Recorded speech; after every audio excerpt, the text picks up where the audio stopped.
შეწყალების სახელმწიფო კომისიის 400 კაციან სიაში პრეზიდენტის ინიციატივით პატიმრების წამებისთვის მსჯავრდებული ციხის თანამშრომლებიც მოხვდნენ. ამ გადაწყვეტილების გამო სახალხო დამცველი უჩან ანუაშვილი პრეზიდენტის უფლებამოსილების შეზღუდვის ინიციატივით გამოვიდა. საპარლამენტო უმრავლესობის წევრი ვახტანგ ხმალაძე ომბუდსმენის ინიციატივას დადებითად აფასებს. მისი განმარტებით საჭიროა დაზუსტდეს თუ რა დანაშაულში ბრალდებული შეწყალების უფლება ექნება ქვეყნის პირველ პირს. მიუხედავად იმისა, რომ შეწყალების წესი განსაზღვრულია პრეზიდენტის ბრძანებულებით.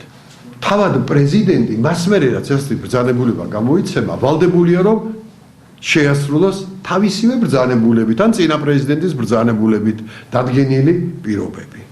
და ამ წესებში არ უნდა იყოს ისეთი ნორმა, რომელიც ყველანაირ შეზღუდვას აუქმებს. აი ეს არის საკუთარი.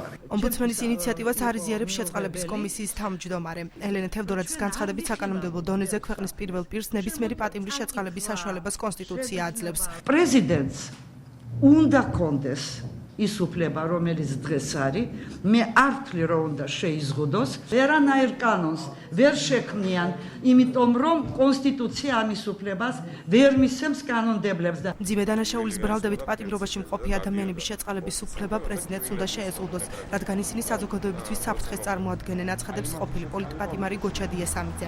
ადამიანები, რომლებიც ასრულებდნენ პოლიტიკურ დაკვეთას და ანადგურებდნენ ხალხს, იმათი გამოშვება როგორ შეიძლება გარეთ. შიმშილისგან გამომდინარე, უქონლობისგან გამომდინარე, თქვა ჯართი მოიტაცეს, მოიპარეს და ესეთები ზის ხალხი და იმათ არ იწყალებენ, იმათ არ უშვებენ. პრეზიდენტი არ უშვებს და უშვებს ისეთ ხალხს, რომლებმაც მის უშუალო დავალებებს ასრულებდნენ და ხალხს აწამებდნენ. გამოკითხულ მოქალაქეთა უმრავლესობა მიიჩნევს, რომ პრეზიდენტს ყველა კატეგორიის მსჯავრდებული შეწყალების უფლება არ უნდა ჰქონდეს. ზოგიერთი პატიმარი ისეთი, რომ მართლა უდანაშაულოცის. არის პატიმარი, რომელსაც მკვლელობა აქვს, რეციდივისტია, ძალიან მძიმე დანაშაული აქვს, გაუპატიურება, აგენს მაგენი არ უნდა შეიწყალოთ. მაგენი უნდა იჯდნენ ციხეში. იმიტომ რომ საზოგადოებისთვის არიან ძალიან საშიში პიროვნებები. ყველა პატიმარი არ უნდა შეიწყალოს ნამდვილად პრეზიდენტმა. გააჩნია ახლა ვის შეიწყალებს, იმიტომ რომ დამნაშავე უნდა მოიხადოს სასჯელით აუცილებლად. მძიმე დანაშაულების ბრალდებული უფლება არ უნდა ქონდეს შეწყალების უფლება. ვახტანგ ხმალაძის ინფორმაციით საკანონმდებლო ორგანოში აღნიშნული საფრთხის ინიცირება დაგეგმილი არა. ამ აქტს და აქტი ორი